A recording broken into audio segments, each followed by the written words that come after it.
Hitler was afraid of a war on two fronts. The 14th Army in Arakan is facing a dozen fronts at once, and one of them is the supply front. Never in the history of warfare has there been so difficult a problem. It's a country that's not fit to live in, much less to maintain a fighting force in for months on end, but it's got to be done, and it's being done.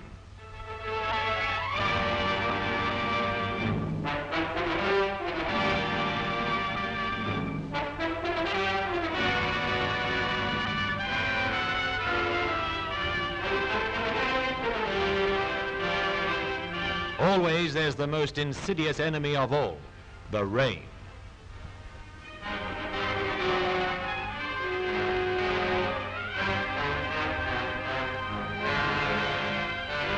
It's trackless jungle dripping with disease. The hot, stormy air soaks into the men's bodies, making them tired as mountaineers gasping for breath on the final peak of a mountain.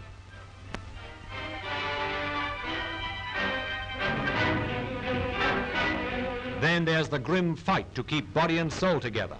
Shelter for the night is a few flimsy tents perched on a hillside. Every box of supplies must be hauled up the long, weary climb from the foot of the hill.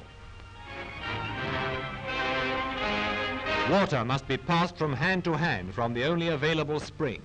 Yet somehow, men ready to drop from exhaustion get their food.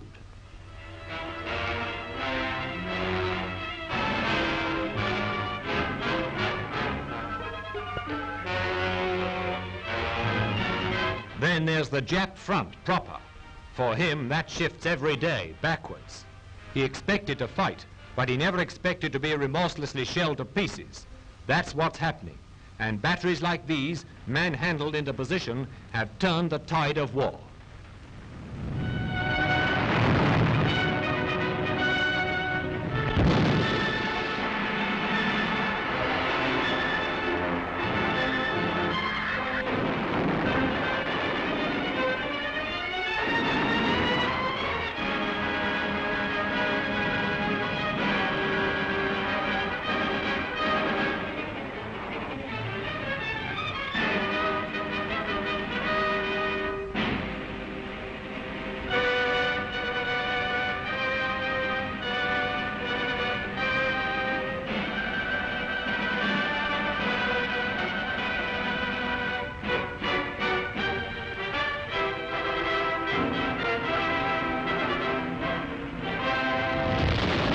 The Japanese storm Mayu Ridge in force. Allied artillery turns the attack into a rout.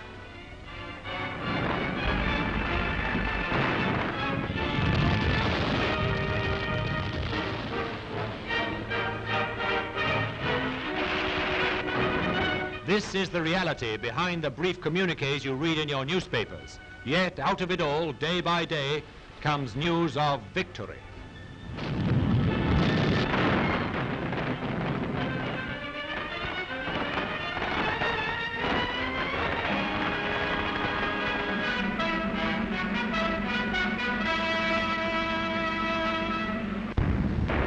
Like a massive cloud was the smoke screen thrown out by the German battleship as the attacking aircraft approached the Norwegian fjord in which she was lying.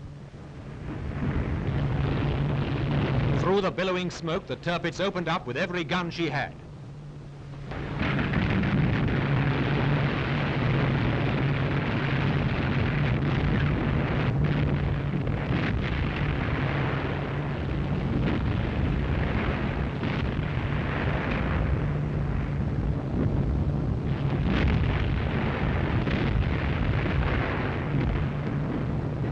Then the 12,000-pound bombs began to take effect. At least 3 direct hits were registered.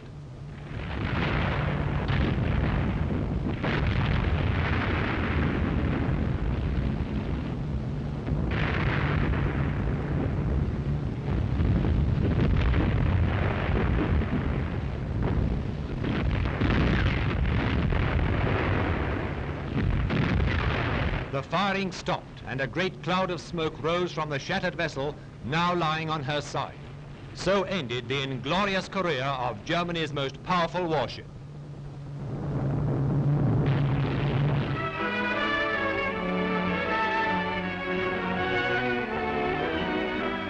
When Mr. Churchill arrived at an airfield near Paris, General de Gaulle greeted him warmly on this, his first visit to the French capital since May 1940.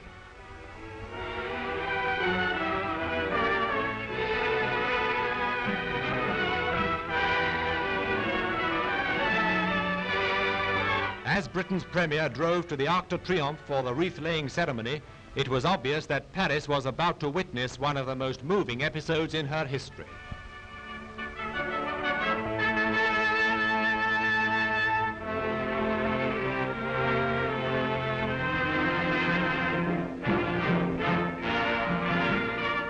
This was the first Armistice Day ceremony in the city in 5 years. And as Mr. Churchill and General de Gaulle arrived to lay their wreaths, the scene underlined not only Anglo-French sympathy throughout the years of sacrifice, but also the need for full Anglo-French cooperation in the years to come.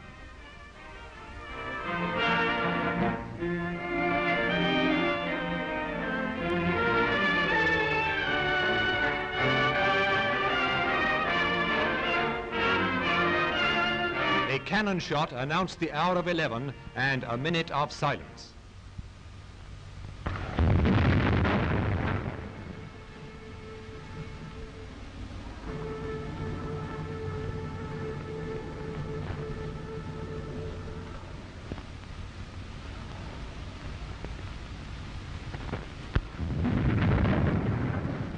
Afterwards, the Premier signed the Golden Book of Paris, before he and the General proceeded on their walk down the Champs-Élysées.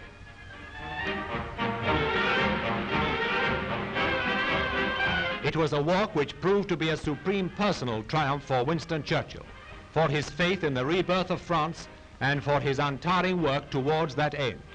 It was a demonstration, too, of French gratitude and friendship for Great Britain and her allies.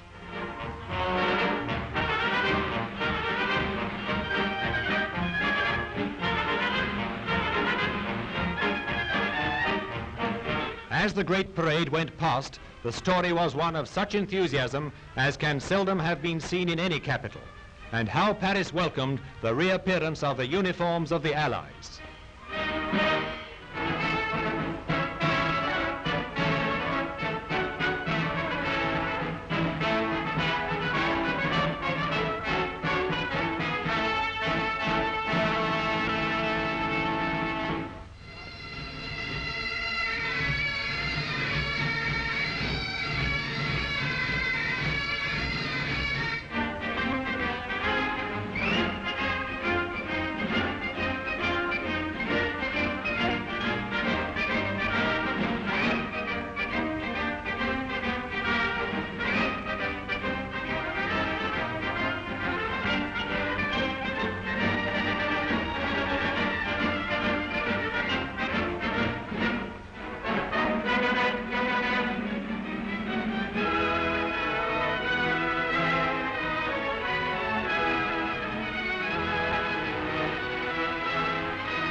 In May 1940, Churchill offered Frenchmen equal citizenship with Britons. In June 1940, when hope seemed dead, he promised France that her greatness would be restored. No wonder they cheered him on November the 11th, 1944. A great day for Paris, a great moment for Winston Churchill.